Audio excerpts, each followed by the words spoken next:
저는 뉴욕에서 변호사로 활동하고 있고요. 한국에서 대학까지 나오고 대기업 자금부에 2년 다니다가 미국에 왔어요. 그래서 그 미국의 로스쿨에서 주리스 닥터 3년 하고 지금 변호사로 17년째 일하고 있습니다.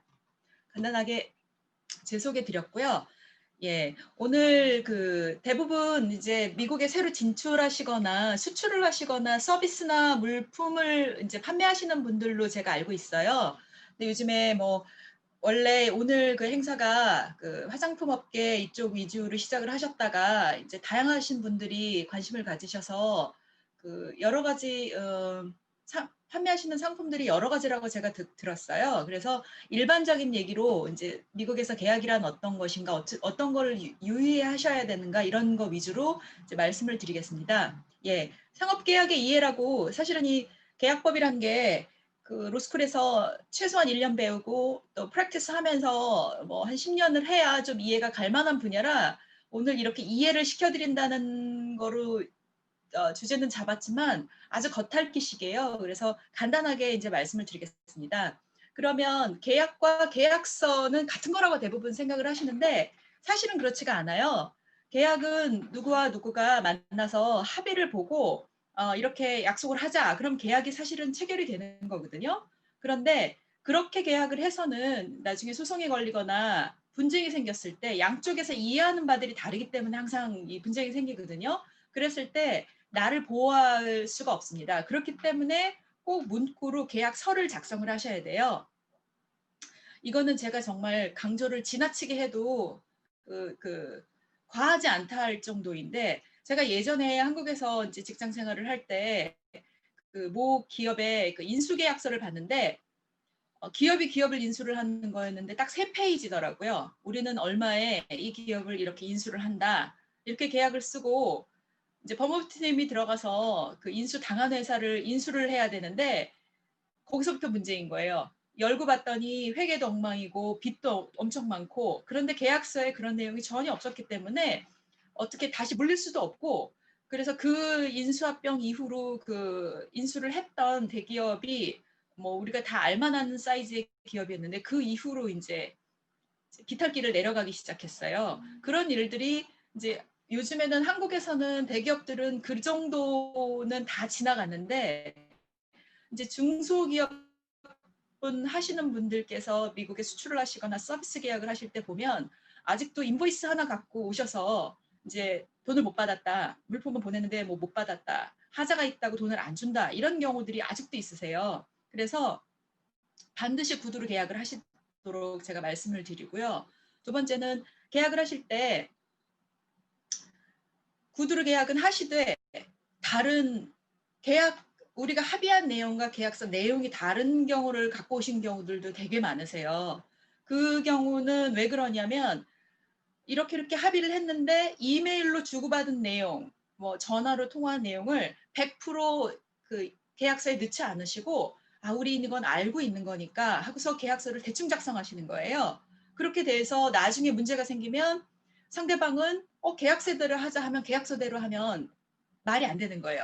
나는 계약을 할 때 우리가 이메일 주고받았었던 내용들은 이게 있으니까 계약서랑 이메일 주고받은 걸 같이 갖고 오세요. 그럼 미국 법에서는 최종의 계약서 안에 들어간 내용만 최종 합의된 거라고 간주를 합니다. 이 간주되는 것을 깨려면 아주 굉장히 센 증거가 다른 게 있어요. 사기를 했다던가 나를 속였다던가 뭔가 이런 그 계약서를 깰 만한 다른 증거를 갖고 오셔야 계약서에 포함되지 않은 내용을 어, 어, 주장하실 수 있게 돼요. 그렇기 때문에 반드시 모든 이메일 주고받으신 내용 무슨 내용이 있든 간에 그걸 모두 다 계약서 안에 문서로 넣으셔야 됩니다.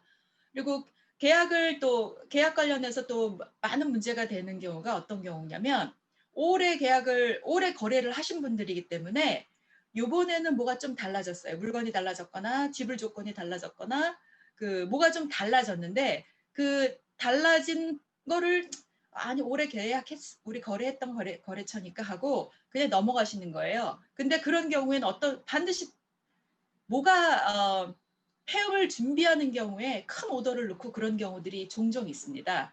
그렇게 돼서 정말 이렇게 오래 10년 거래했는데 막판에 손해를 끼치고 없어지는 경우에, 그것도 계약서에 규정이 안 돼 있거나 계약서가 없거나 인보이스만 있는 경우면 찾아서 소송을 하기도 되게 어렵고, 소송을 한다고 해도 그 보상을 받기가 또 굉장히 어렵습니다. 그리고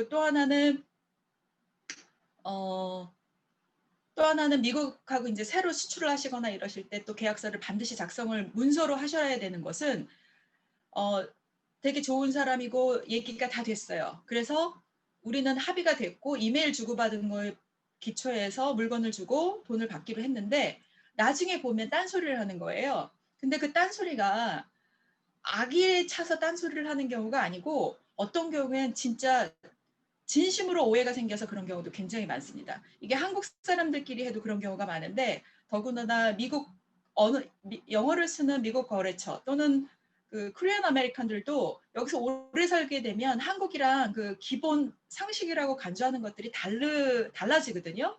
그래서 악의는 없지만 서로 이해하는 바가 달라서 분쟁이 생기는 경우도 굉장히 많습니다. 그렇기 때문에 요즘에 뭐 많이들 수출을 하시지만 이게 국제간 거래라는 걸 반드시 인식하시고 또꼭 계약서를 작성하셔야 된다. 제가 이 말씀을 또 다시 강조를 드리고요.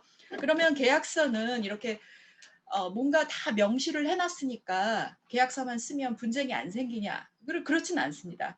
계약서가 있음에도 불구하고 분쟁이 반드시 생길 경우가 있습니다. 근데 그런 경우에 계약서가 있으면 분쟁이 생길 경우에 계약서 놓고 법 놓고 변호사들이 보면 누가 이기는지가 대충 이제 왁구가 나오잖아요. 그 왁구가 나오면 합의가 가능합니다. 소송까지 가지 않고. 그래서 계약서를 잘 작성을 해놓으면 분쟁이 발생했을 때 소송으로 가지 않고 합의가 가능합니다.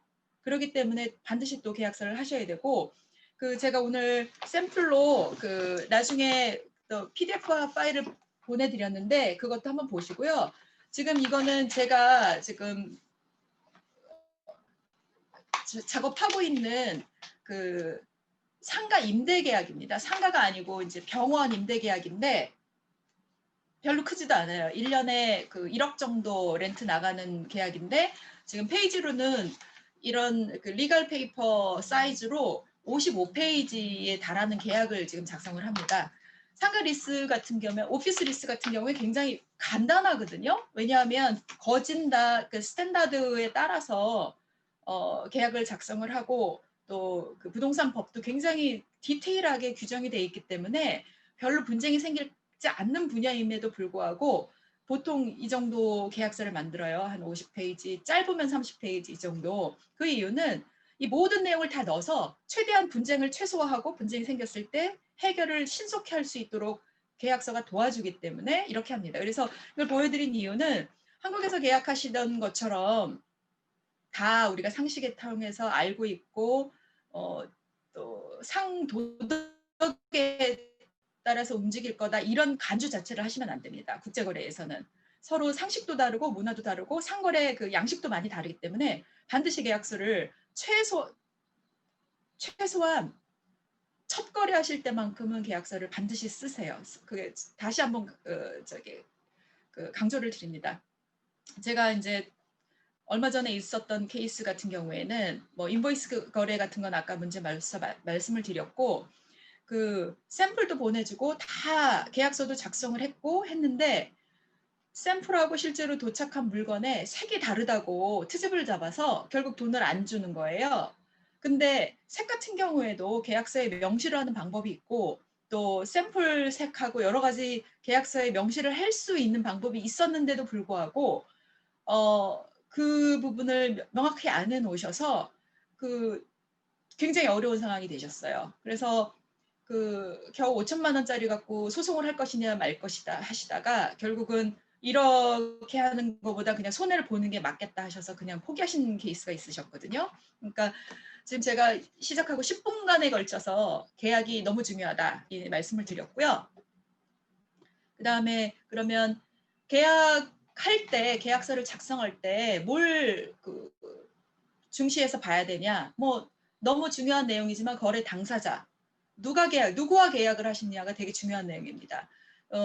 전화 오시는 문제 중에 또 되게 중요한 게 거래 당사자가 없어졌거나 회사가 폐업을 하거나 파산을 하는 경우가 종종 있으세요. 그렇기 때문에 거래 당사자, 그 다음에 무엇을 팔 것인가, 또 그거는 너무 중요한 내용이죠. 근데 어떤 물건을 어떻게 팔지를 디테일하게 아주 자세하게 계약서에 쓰시는 게 도움이 되실 경우가 되게 많아요. 수량뿐만 아니라 그 디스크립션이라고 그 자세한 품목에 대한 내용, 만약에 서비스를 제공하시는 경우에는 서비스의 내용뿐만 아니라 뭐 시간적 제한, 뭐 디테일하게 쓰시는 게 좋고, 그 다음에 너무 당연하지만 돈은 얼마고 어떻게 지불할 것인가, 지불 방법도 실제로는 굉장히 디테일하게 미리 설정을 해 놓으시는 게 좋습니다. 그런데 네, 그래서 네, 그 다음에 잠시만요, 제가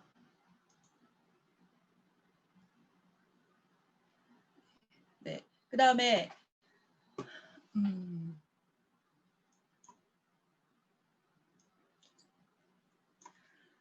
이 위에 세 가지는 뭐 너무 당연하시다고 생각을 하실 내용인데, 그 다음에 중요하게 고려하실 내용이 누구 책임인가. 미국 사람들은 누구 책임인지 따지기를 굉장히 좋아합니다. 그 따지는 게 미국 상법 발전의 그 기초라고 볼 수가 있어요.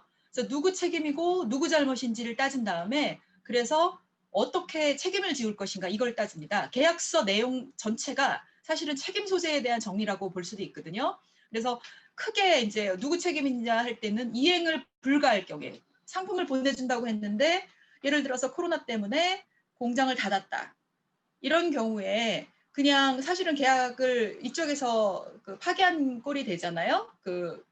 정당한 사유가 있었지만, 그렇지만 계약서에 이행 불가의 예외 조항 같은 것들을 잘 적어 놓으시면 이런 경우에 책임을 면하실 수 있고, 그 다음에 지불 불가시 방안, 또 분쟁이 생겼을 때 어떻게 처리할 거고 그 비용은 누가 부담할 것인가, 이런 내용을 되게 중요하게 생각하셔야 됩니다. 이 내용에 대해서 다음 슬라이드부터 좀 자세하게 말씀을 드리겠습니다.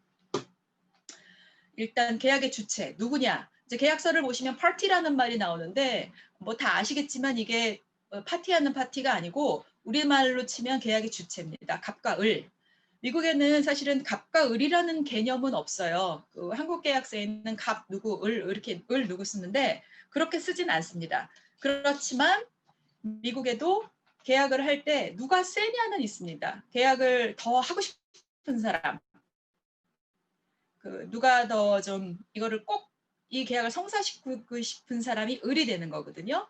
그래서 미국 계약에서는 실제로 어떤 틀이나 뭐 보통 하는 거 이런 건 없이 100%두 사람 간의 합의에 따라서 모든 조항을 만들 수가 있습니다. 그렇기 때문에 뭐 미국에선 이렇게 한다해 이런 말을 누가 한다고 그래서 이렇게 좀 흔들리시고 그럼 이건 양보를 해야 되나, 이건 좀 아닌 것 같지만 양보를 해야 되나 이렇게 생각하실 필요가 없이 어떤 이제 물건만 좋으시면 아주 유리한 조건으로 갑이 되셔서 이 계약을 작성하실 수가 있으세요.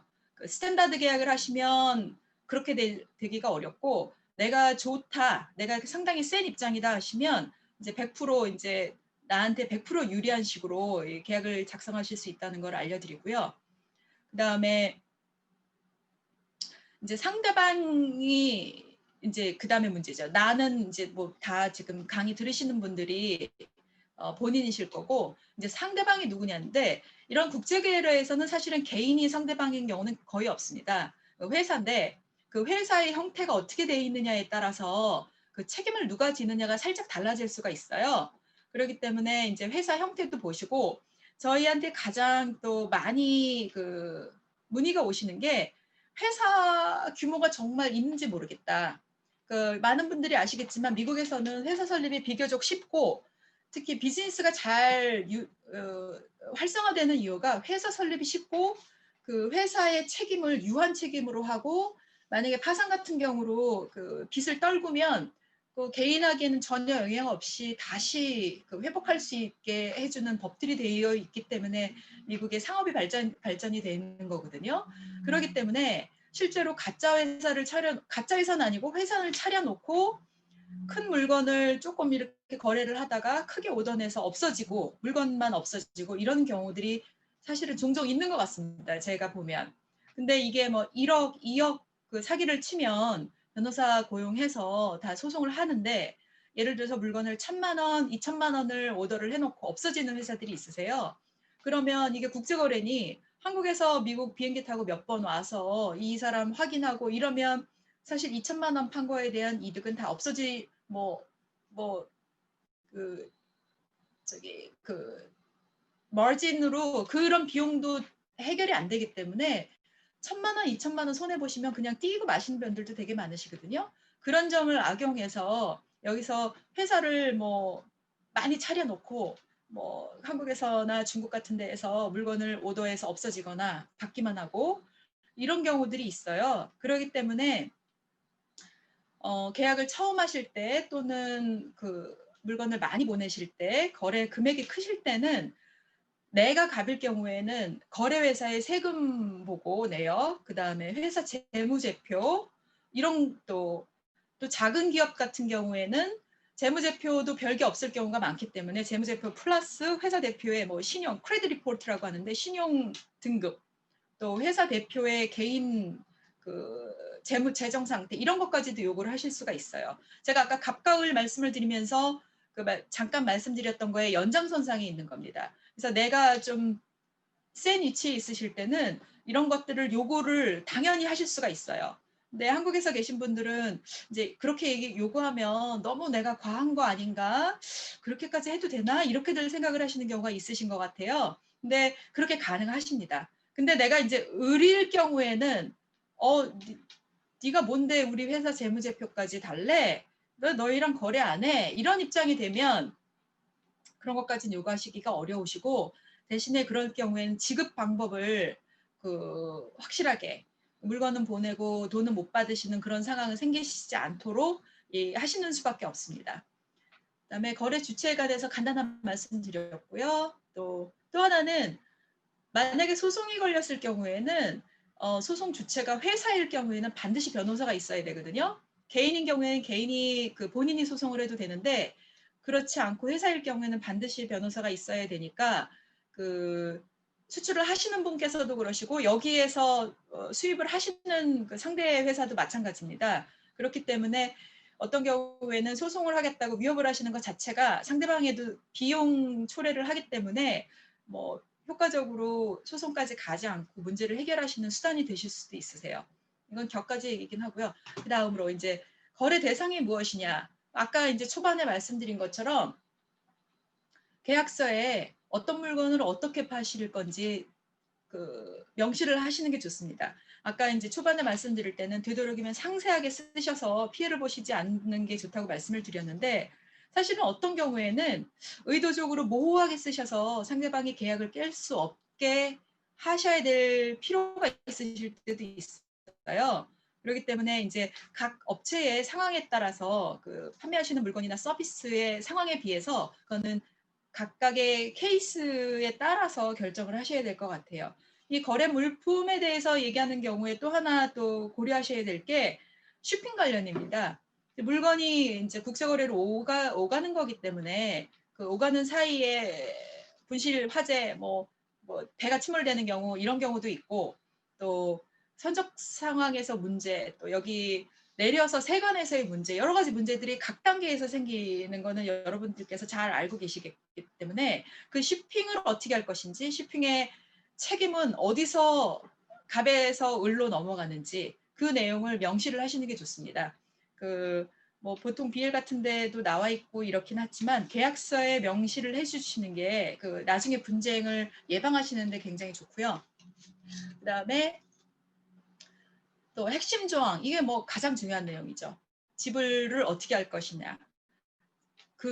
지불 돈은 예를 들어서 환율 같은 것도 고려하셔서 예를 들어서 환율이 어떻게 되면 미국에 있는 계좌로 입금을 한다거나 이런 내용도 쓰실 수가 있고 그다음에 송금은 어떻게 할 것인지. 미국에서는 실제로 송금 같은 경우에 어떤 계좌로 뭐 금요일을 뺀 평일날 오전 뭐 몇 시부터 몇 시까지 뭐 어떤 방법으로 송금한다까지도 명시하는 경우가 있어요. 왜냐하면 그 뭐 금요일날 보내고 그러면 며칠 시차도 나고 이렇기 때문에 민감한 경우에는 그렇게까지도 자세하게 씁니다.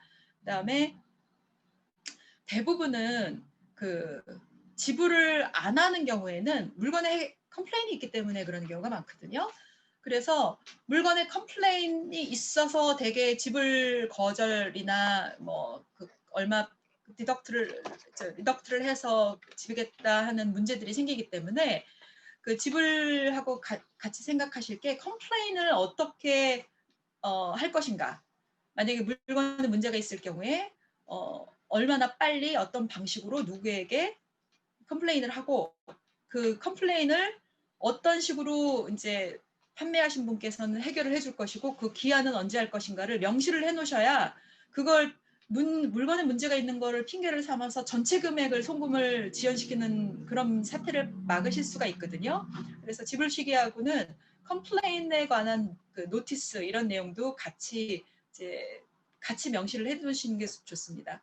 그리고 또 하나 아주 중요한 것이 벌칙이 있어야 됩니다. 돈을 지불을 거절하거나 이랬을 경우에는 예를 들어서 뭐 여러 가지 문제가 있는데 뱅크피 그러니까 은행 수수료 국제거래이기 때문에 뭐 보통 45불씩은 나가거든요. 양쪽에서 뛰면 그다음에 그 돈을 빨리 못하는 데서 생기는 이자 비용 또 만약에 저쪽에서 돈을 안 주기 때문에 변호사를 고용하거나 소송을 해야 돼서 할 때 드는 컬렉션 비용 이런 비용들이 사실은 만만치가 않습니다. 미국 한국에 비해서 모든 피들이 다 비싸기 때문에 뱅크 피, 레이트 피, 그다음에 지연이자는 보통 9%에서 15% 정도면 적당하거든요. 그 정도 또 컬렉트하는 데 드는 비용, 소송 비용, 변호사 비용 등을 누가 지불할 것인지 이런 거에 대해서 명시를 해주시는 게 굉장히 좋습니다. 그래서 지불에 관해서는 그냥 간단하게 얘기해서 if 어떤 조항 그러면 then 얼마 이렇게 만약에 지불을 안 하면 어떻게 된다. 며칠 내로 지불을 안 하면 어떻게 된다. 이렇게 구체적으로 써놓으시는 게 굉장히 좋습니다. 그리고 아까 갑과 을 말씀을 드릴 때 내가 갑일 경우에는 상대방의 재무나 뭐 은행 상황, 뭐 은행 잔고까지 다 요구를 하면서 거래를 하실 수가 있지만 그렇지 않을 경우에는 그냥 믿고 하시는 방법밖에 없다 이 말씀을 드렸잖아요. 그러면서 그 지급 방법을 확실하게 하도록 하는 수밖에 없다 했는데 그 중에 그런 방법 중에 하나가 그 에스크로 어카운트를 이용하시는 겁니다. 에스크로는 이제 우리나라로 치면 그 제3자 예탁이라고 쓰는데 정확한 표현인지 모르겠어요. 한국에서 이런 법원에 공탁하는 거 외에는 이런 걸 있는지를 제가 잘 모르겠는데 어떤 거냐면 제3자가 예를 들어서 에스크로 전문 회사도 있고요. 아니면 변호사 중에 에스크로 어카운트가 있는 변호사들이 있습니다. 그런 사람들과 계약을 맺으셔서 예를 들어서 물건을 뭐 10,000세트의 의류를 화장품 세트를 10,000세트를 미국으로 보내면 그 수입하는 입장에서는 정말로 물건이 10,000세트가 돌멩이 대신에 돌멩이 아닌 정말 화장품이 10,000세트가 오는지 보기 전까지는 검수하기 전까지는 확신이 없고 한국에서는 이걸 물건을 보냈는데 물건만 받고 돈을 안 보내는 경우에 그럼 또 손해를 보시는 거고 서로 이 문제가 있기 때문에 보통 LC 거래를 하거나 이러잖아요. 근데 LC 같은 경우에는 LC가 안 되시는 분들도 있고 회사 상황에 따라서 어떤 경우에는 뭐 비용이 비싸서 안 하시는 경우도 있고 이렇기 때문에 그런 에스크로 회사랑 또는 에스크로 어카운트를 사용할 수 있는 변호사랑 계약을 하셔서 선적하기 전에 여기서 바이어에게 에스크로 어카운트로 돈을 받고 제3자가 그럼 그 돈을 갖고 있고 한국에서 물건을 보내시고 그럼 여기서 검수 끝난 다음에 도착 후 검수 후에 제3자가 갖고 있던 돈을 한국으로 보내주는 그런 구조입니다. 그렇기 때문에 제3자를 끼고 하기 때문에 이게 그 소액 같은 경우에는 가장 저렴하게 제 생각엔 안전하게 돈을 받으실 수 있는 방법인 것 같아요. 그 다음에 또 하나는 이제 큰 물건을 컨사인먼트로 판매를 하실 경우에는 그 UCC 파일링이라는 걸 이용하실 수도 있는데 이런 건 어떤 거냐면 예를 들어서 기계를 2억짜리 20만 불짜리 기계를 미국에 위탁 판매를 하는 경우에 뭐 기계에 이름이 소유주가 누군지 이름이 써 있지가 않는 거기 때문에 이 물건을 팔고서 나한테 돈을 안 줄까 이런 염려가 생기잖아요. 그러면 그 물품에 대해서 일종의 그 등기를 해놓는 겁니다. 그래서 등기를 해놔서 이 물건이 팔릴 경우에 돈을 안 주고 없어졌다고 하더라도 그 물건을 위치만 찾으실 수가 있으시면 이미 사간 사람에게도 그 돈을 받아내실 수가 있어요. 이런 방법이 있으니까 이 UCC도 파일링 자체는 복잡하지가 않은데 주마다 하는 거고, 만약에 UCC는 이게 굉장히 엄중한 등기이기 때문에 정확하지가 않으면 나중에 등기를 해놨더라도 보장을 못 받는 경우가 있어요. 그래서 이것도 전문가들한테 맡기셔서 거대 품목이실 경우에는 이런 거를 하시는 방법이 있습니다. 다음 슬라이드 넘어가겠습니다. 예, 그 다음에 이제 마지막 핵심 조항으로 제가 관할 법정을 말씀을 드리는데요. 이 조항을 관할법이 중요하다라고 이제 핵심 조항으로, 중요 조항도 아니고 핵심 조항으로 넣으셔서 의외라고 생각하실 분도 계실 것 같아요. 그리고 계약서에는 대개 맨 마지막 페이지의 끝에 나오는 조항이거든요. 그렇지만 이게 굉장히 중요합니다. 왜 중요하냐? 미국에서는 그 주마다 주 법이 다 다르기 때문에 어느 주 법에 따라서 이 계약을 해석하느냐가 다른 결과를 일으키는 경우가 있어요. 그런데 상법이라 그래도 미국의 50개 주가 상법은 비교적 통일된 법을 갖고 있기 때문에 괜찮지만 이건 국제거래잖아요. 한국이랑 하는 경우에는. 그러면 한국법으로 만약에 계약 분쟁이 생겼을 때 한국에서 소송을 하는 거랑 미국법으로 뉴욕법으로 뉴욕에서 소송을 하시는 거를 비교를 해 보시면 편리성이나 비용 면에서 한국에서 하시는 게 훨씬 유리하시거든요. 그러니까 아까 말씀드렸던 것처럼 갑과 을에서 내가 갑이시다 하시면 한국법에 따라서 한국 법원에서 소송을 한다. 분쟁이 생기면 거기서 해결한다라고 미리 조항을 넣어 놓으시면 굉장히 유리하십니다. 그러면 미국에서 뭐 1억짜리 분쟁이 생겨서 미국 그 바이어가 한국까지 가서 소송을 해야 되는 입장이 되니까 참석을 안 할 가능성이 있고요. 그렇게 돼서 걸석 재판으로 승소를 하시면 그 승소된 판결문을 가지고 뉴욕이나 캘리포니아에 오셔서 법원에 등록을 하셔서 미국에서 결정된 판결문과 같은 효력을 받게 하시는 방법이 있습니다. 그러니까 훨씬 쉽죠. 그러면 그 다음에는 이제 컬렉션만 하시면 되거든요. 추심만. 그러니까 그렇게 가능하시면 그렇게 하시고요. 만약에 근데 솔직히 현실적으로는 미국의 물품을 파시면서 관할법과 관할법원을 한국으로 하자 그러면 거래 안 하겠다는 사람들이 더 많을 거예요. 그런 경우에는 어쩔 수 없이 미국 법으로 하는데, 예를 들어서 아이오와나 알라바마에 있는 바이어한테 파신다. 그래서 알라바마나 아이오와 법으로 하자. 이렇게 되면 굉장히 불리하신 거예요. 왜냐하면 일단 외국 기업과 알라바마 주 기업 간의 분쟁이면 법원에서 보는 마음이 다르거든요. 이게 법에 그렇게 하라고 되어 있지는 않지만 이 인지상정이기 때문에 그런 불리함이 있으시고, 또 두 번째 오가기가 되게 어려우시고 한국에서, 그다음에 세 번째 대부분 한국말 하는 변호사든지 누가 필요하실 건데, 법원에 토경이라도 필요하실 건데 그런 주들에 가면은 거의 찾기가 어려우세요. 한국말 하는 변호사.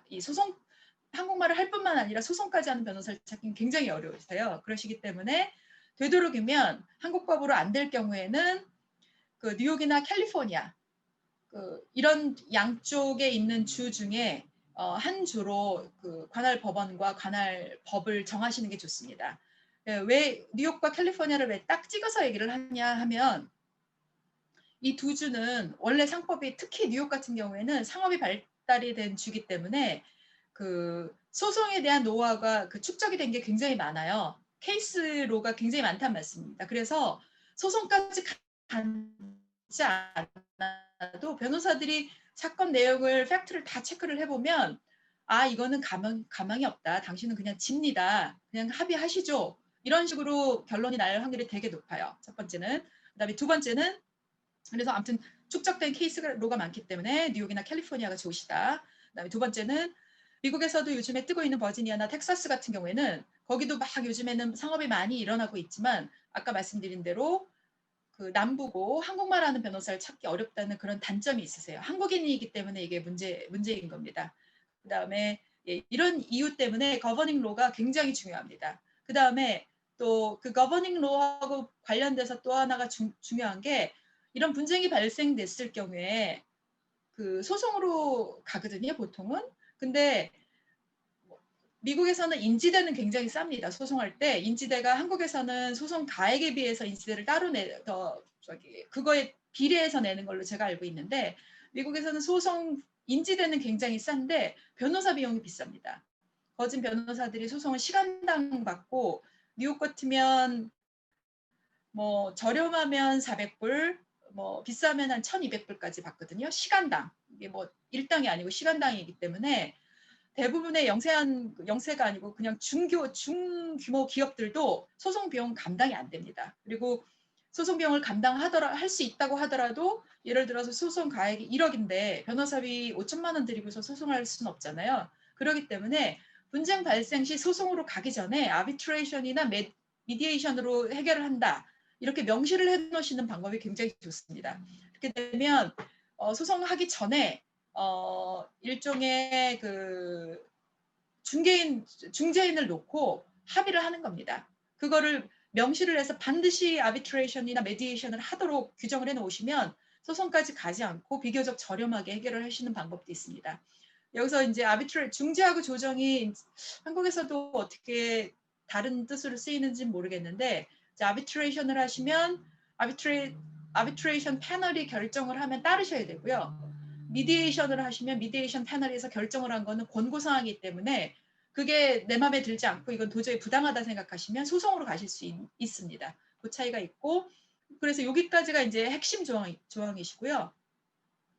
제가 말이 좀 빠른데 10시까지 뉴욕 시간으로 10시까지 끝내야 되는데 지금 46분입니다. 그래서 제가 좀 더 빨리 진행을 하겠습니다. 그다음에 이제 중요 조항으로 넘어가겠습니다. 이 중요 조항은 뭐냐면 정말 중요한 조항들이에요. 근데 뭐냐? 책임과 배상, 그 liability하고 indemnification 이 두 가지인데 이게 실제로 그 계약서 조항에서는 따로 들어가는 조항이에요. 그렇지만 이게 사실은 한 세트라고 볼 수 있습니다. 아까 초반에 말씀드린 것처럼 미국에서는 누구 책임이냐 따지는 걸 굉장히 좋아합니다. 한국에서는 따진다 하는 사람들도 미국에 와서 미국 변호사들 따지는 거 보면은 난 진짜 착한 사람이구나 이런 느낌이 들 정도예요. 그래서 책임 소재를 찾는 게 되게 중요한데 한국에서 물품을 파실 경우에는 이 책임과 배상이 지금 너무 광범위한 제가 간단하게 말씀을 드리면 첫 번째 물건을 보냈는데 물건이 하자가 생겼거나 문제가 생겼을 경우에 누구 책임이냐 이런 상황이 생길 수도 있고요. 내가 판매한 물건을 누가 사용했는데 그 사람한테 신체적인 상해가 생겼다. 소비자가한테 예를 들어서 화장품을 팔았는데 예를 들어서 화장품을 한국에서 미국으로 수출을 했고 그 도매상이 여기서 사서 소비자한테 팔았는데 아까 여기 배송까지 오는 경우에 문제가 생겨서 여기 홀셀러가 문제가 생기는 경우가 있잖아요. 거기까지 책임에 대한 얘기도 계약서에 다 쓰셔야 되고 소비자가 사가서 썼는데 예를 들어서 피부에 트러블이 생겼다거나 암이 생겼다거나 무슨 문제가 생겼을 경우에 그 사람이 그 손해배상을 원할 거 아니겠습니까? 그러면 그걸 누가 책임지냐도 이게 라이벌리티의 두 가지 단계에 대해서 지금 말씀을 드리는 거예요. 그러면 미국에서는 기본적으로는 제품 판매자가 기본적으로 모든 책임을 져야 됩니다. 소송을 할 때는 그래서 이제 홀세일러까지도 다 이제 소송을 하지만 기본적으로는 제품 제조자 책임입니다. 그래서 그런데 이제 예를 들어서 화장품을 만들어서 기능성 화장품을 만들어서 미국에 판매하셨는데 그 중간에 여기서 임포트를 해서 판 사람이 보관을 잘못했어요. 기능성 화장품이기 때문에 어떤 조건 하에서 보관을 했어야 되는데 보관을 잘못해서 소비자에게 트러블이 생겼어요. 그럴 경우에는 책임, 프로덕트를 만든 사람의 책임은 아니잖아요.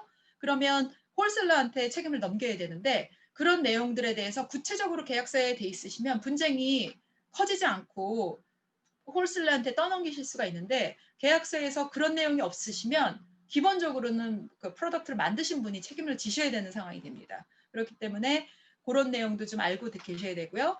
또 이 책임과 그 책임을 제한하는 여러 가지 방법들이 있습니다. 그래서 조금 아까 말씀드린 것처럼 이런 조건이 일어나면 물건은 내가 팔았지만 이 책임은 네가 져야 된다. 예를 들어서 그것도 계약서에 다 넣으실 수가 있어요. 네, 그리고 또 하나는 만약에 무슨 책임이 생기면 책임은 내가 지긴 지는데 얼마까지만 지겠다. 이렇게 금액의 제한을 두실 수도 있고요. 또 아까 이 저보다 앞에 하신 변호사님께서도 말씀하셨지만 미국은 보험이 굉장히 발달이 돼 있기 때문에 돈으로 해결할 수 있는 일에 대한 거의 모든 상황은 보험을 드실 수가 있어요. 그래서 물건을 판매하실 때 뭐 여러 가지 상황에서도 보험을 드시는 것도 이제 방법입니다. 그리고 나한테 물건을 사가는 사람이 보험을 들게 강제하실 수도 있거든요. 예를 들어서 홀셀러가 뭐 물건을 사갈 경우에는 그 홀셀러가 뭐 대인 보험 얼마, 뭐 화재 보험 얼마, 뭐 이렇게 보험을 들도록 보험을 들어야 물건을 팔겠다라는 조건을 거실 수가 있어요. 그러니까 그런 것들도 이제 계약에 포함하실 수가 있고 예, 그렇습니다. 그다음에 다음 보겠습니다. 그다음 중요 조항. 예, 요즘에 이제 얘기가 많이 나오고 있는 내용인데요. 천재지변. 이 천재지변이라는 거는 사실은 개념 자체가 19세기 말에 나온 거예요. 오래된 조항이 아니었어요. 근데 예전에는 그러니까 계약을 해서 예를 들어서 뭐 화재가 나서 공장이 불났다. 그래서 제품을 뭐 보급을 못했다. 그러면 너 공장이 불났으니까 이해가 간다. 그래 알았어. 나도 주문을 받아서 지금 계약금 받아서 손해를 보지만 어쩔 수 없어. 이렇게 봐주는 사람들이 살던 옛날 시대에서 현대로 올수록 너 불난 거는 그럼 네 책임이지. 나는 손해봤으니까 너 불나서 물건을 납품 못했어도 나한테 손해배상을 해야 돼. 이런 사람들이 이제 점점 많아지고 홍수가 나서 우리 창고가 다 젖어서 납품 못했어. 이렇게 해도 너 창고 네가 관리 잘못한 거지. 나는 너 때문에 손해봤으니까 나한테 손해배상 해야 돼. 이런 식으로 그 하는 사람들이 많아지기 때문에 계약서에 그 절대 어떤 조항이 되면 계약 자체가 무효다 또는 손해배상을 제한한다 이런 내용들을 넣을 수가 있게 됐습니다. 그래서 보통 이게 force majeure라고 얘기를 하는데 이거는 그 act of nature나 act of people 그러니까 자연재해 지금 예를 들면 뭐 전쟁 그 홍수 났거나 가뭄 났거나 이런 거 전염병 이런 거는 자연재해지 않습니까? 아니면 또 전쟁이거나 또 파업을 했다거나 테러가 났다거나 이런 거는 아무튼 사람이 잘못한 거지만 천재지변으로 보통들 생각을 하는데 이런 이 구체적인 내용들을 계약서에 넣지 않으실 경우에는 천재지변의 정의가 무엇인가 갖고 또 따지기 때문에 그 분쟁이 되게 많아지셔요. 그러니까 만약에 우리 회사에서 노조가 되게 활발해서 파업의 위협이 있다 이러면 애초에 판매 계약을 하실 때 그런 조항을 넣으신다거나 예를 들어서 요즘에는 이제 미국에서는 지금 모든 그 리스 계약에 그 전염병 조항을 새로 넣는 붐이 지금 일고 있거든요. 코로나 사태 때문에. 근데 이게 참 애매한 조항이라서 그 예를 들어서 어떤 게 애매하냐면 홍수가 나서 댐이 무너졌는데 그 댐이 무너져서 우리 회사 창고가 물이 잠겼다. 이거는 천재지변인지 아니면 우리 창고 관리 잘못인지 애매하거든요. 그러니까 예를 들어서 이런 상황 또는 그 화산이 그리스에서 폭발했는데 프랑스에서 비행기가 못 뜬 경우가 있었거든요. 몇 년 전에. 그러면 이게 천재지변인지 비행기가 못 뜬 건 천재지변은 아니잖아요. 그러니까 이런 내용들이 구체적으로 이제 각각 회사에 따라서 상황에 따라서 고려를 해주실 계약하실 때 고려를 좀 해주셔야 되는 내용입니다. 그 다음에 품질 보증. 뭐 이거는 미국에서는 아까 처음에 말씀드릴 것처럼 제품에 대한 책임은 100% 제조자가 진다고 간주를 하셔야 돼요.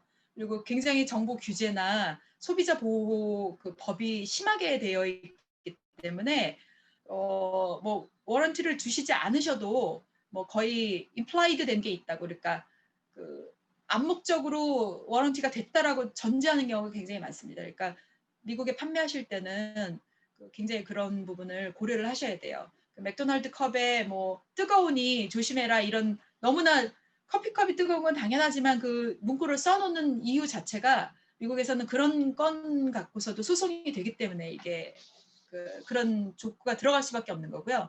그다음에 개런티 만약에 계약을 하실 때 아까 이제 상대방이 개인이거나 소규모 기업이면 상대방 대표의 그 개인 보증, 퍼스널 개런티를 받으시는 게 좋다는 말씀을 잠깐 드렸는데 이제 그건 상대방에게 요구하는 거고 대표님들께서는 이 강의를 들으시는 분은 무조건 개인 보증이나 개런티는 안 하시는 걸로 하시면 됩니다. 그다음에 보험 관련 미국은 아까 말씀드린 대로 거의 보험의 나라라고 할 수가 있어요. 돈으로 해결할 수 있는 거진 모든 상황은 보험으로 처리가 가능하기 때문에 뭐 지금 뭐 책임보험이나 운송보험 또 프로퍼티 데미지 인슈런스 그다음에 개인 상해보험 이런 조항들 보험을 만약에 해당이 되시면 그 돈이 좀 드셔도 구입을 하시는 게 경제적으로 나중엔 이익입니다. 왜냐하면 이런 보험을 드시면 나중에 소송을 당하시면 보험회사에서 소송 비용 일부를 전체는 대부분 아닌데 소송 비용을 일단은 댈 수밖에 없게 되거든요. 그렇기 때문에 보험을 드실까 마실까 하실 상황이면 보험을 드시도록 권유를 드리고요. 보험은 그냥 에이전트들도 되게 많고 그래서 골라서 드실 수 있는데 그 중요한 거는 보험 계약서를 갖고 올 경우에 그냥 사인하지 마시고 예외 조항을 반드시 보셔야 됩니다. 한 10년 전에 미국의 카트리나 허리케인이 왔었을 때 그 수십만 채가 그 홍수에 젖었잖아요. 그 텍사스에서. 그때 호머너들이 가장 놀랬던 게 자기네들이 갖고 있던 그 집보험, 홈오너스 인슈런스라고 그러는 집보험에 그 홍수는 예외 조항으로 들어가 있었던 걸 몰랐던 사람들이 굉장히 많았습니다. 근데 홍수는 예외 조항이 들어가 있는 보험이거든요. 그래서 보험 혜택을 거의 못 받았어요. 그러니까 보험을 사실 때는 항상 예외 조항이 뭔지 굉장히 잘 보셔야 되고 네, 이상입니다. 그다음에 네. 제가 너무 빨리 말을 해서 다 잘 알아들으셨는지 제가 좀 걱정이 되는데 네, 이상으로 제 프레젠테이션은 일단 마치고 네, 질문 있으시면 제가 질문을 받도록 하겠습니다.